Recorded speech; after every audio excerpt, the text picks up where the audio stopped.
తిరుమలలోని విశాఖ శారదాపీఠం మఠం వద్ద స్వామీజీలు ఆందోళన చేస్తున్నారు. నిబంధనలకు విరుద్ధంగా అక్రమంగా నిర్మించిన మఠాన్ని కూల్చివేయాలని స్వామీజీలు డిమాండ్ చేస్తున్నారు.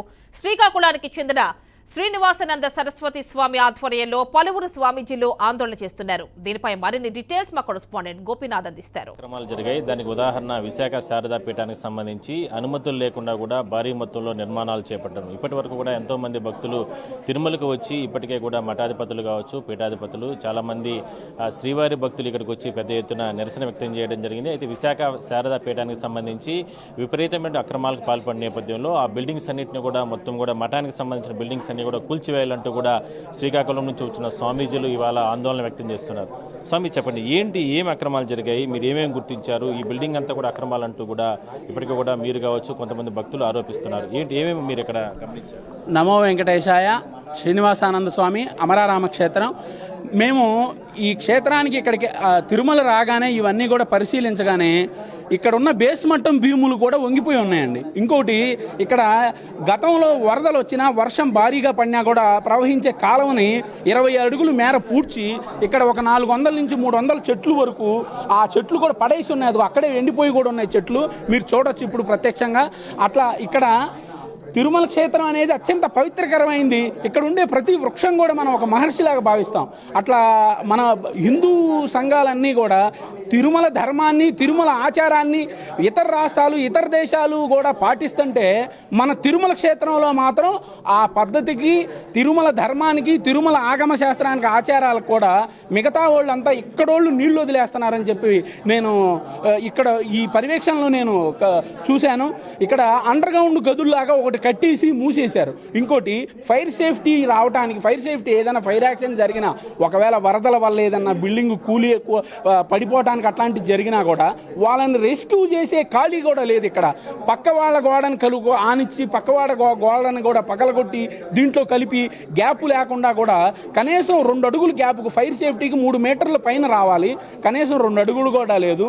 ఏదన్నా ఎమర్జెన్సీ అయితే హార్ట్ పేషెంట్స్ కానీ పెద్దవాళ్ళు కానీ ఇక్కడ ఏదైనా ఎమర్జెన్సీ రెస్క్యూ చేయాలంటే అంబులెన్స్ రావడానికి కూడా దారి లేదు. అండర్ గ్రౌండ్కి దాన్ని సెల్లారు పార్కింగ్ కింద చూపించేసి పర్మిషన్స్లో దానికి తిరుమల ఫైర్ సేఫ్టీ వాళ్ళు కానీ, టీటీడీ వాళ్ళు కానీ వాళ్ళే పర్మిషన్ ఇచ్చి వాళ్ళ సైట్లో పెట్టారు. 5,000 స్క్వేర్ ఫీట్స్ వీళ్ళకి పర్మిషన్ ఇస్తే 21,150 స్క్వేర్ ఫీట్స్ వీళ్ళు ఆక్యుపేషన్ చేశారు. చేసింది కాక కనీసం చుట్టూ ఫైర్ సేఫ్టీ కూడా లేకుండా నిర్మించి, ఇంకోటి అసలు ఆలయ ఆగమ శాస్త్రం ఏంటి? ఆలయ గాలిగోపురం కన్నా తక్కువ ఉండాలి. ఇక్కడ ఉండే భవనాల ప్రతిదీ కూడా ఇప్పుడు మనం హెలికాప్టర్ ఏమన్నా పోతేనే బాధపడతాం, అయ్యో స్వామివారి క్షేత్రం మీదుగా ఇలా పోయిందే అని చెప్పని. అట్లాంటిది స్వామివారి గాలిగోపురం కన్నా ఎక్కువ కట్టారు. ఈ బిల్డింగ్ అంతస్తు, ఇది 7 అంతస్తులు ఉంది. కింద నుంచి చూస్తే 7 అంతస్తులు కనపడుతుంది. మొత్తం మీద దీంట్లో రహస్య గదులు ఉన్నాయంటున్నారు. ఏంటి ఆ రహస్య గదులు, ఏమున్నాయి లోపల? అది అధికారులు బాధ్యత కదండి. ఇప్పుడు అధికారులు ఓపెన్ చేసి మొత్తం చూపిస్తేనే కదా మనకు తెలిసేది. వాళ్ళు చూపించిందే, ఇదిగోండి మేము ఇలా ఇచ్చాము, ఇలా జరిగిందని. ఇక్కడ పర్మిషన్ ఇచ్చామని వాళ్ళే చూపిస్తున్నారు ఎవిడెన్స్లో. మళ్ళీ ఎగస్ట్రా ఆక్యుపేషన్ చేసుకొని రహస్య గదుల్లా కట్టారని కూడా వాళ్ళే చెప్తున్నారు. మరి అప్పుడు వాటిని ఓపెన్ చేసి చూపించాలి కదా ప్రజలకు ఇక్కడ ఏం జరుగుతుందనేది. ఇప్పుడు రేపు ఏదైనా ప్రమాదం జరిగితే ఇదంతా ఎవరి మీద నెట్టేస్తారు? తిరుపతి వెంకటేశ్వర స్వామి మీద నెట్టేస్తారు.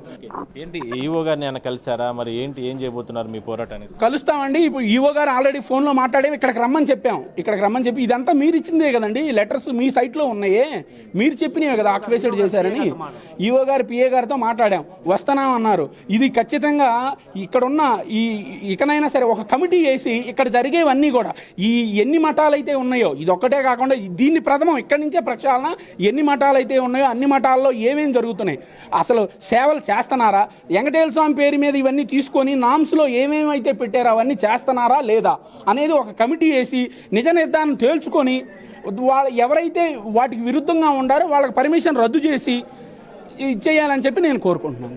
ఇవాళ విశాఖ శారదాపీఠానికి సంబంధించినటువంటి అక్రమంగా నిర్మించినటువంటి ఈ మఠానికి సంబంధించి కూడా పూర్తి స్థాయిలో కూడా చర్యలు తీసుకుని తొలగించాలనేది ప్రధానంగా ఇక్కడ వస్తున్నట్టు స్వామీజీలు డిమాండ్ వ్యక్తం చేస్తున్నారు. Over to studio.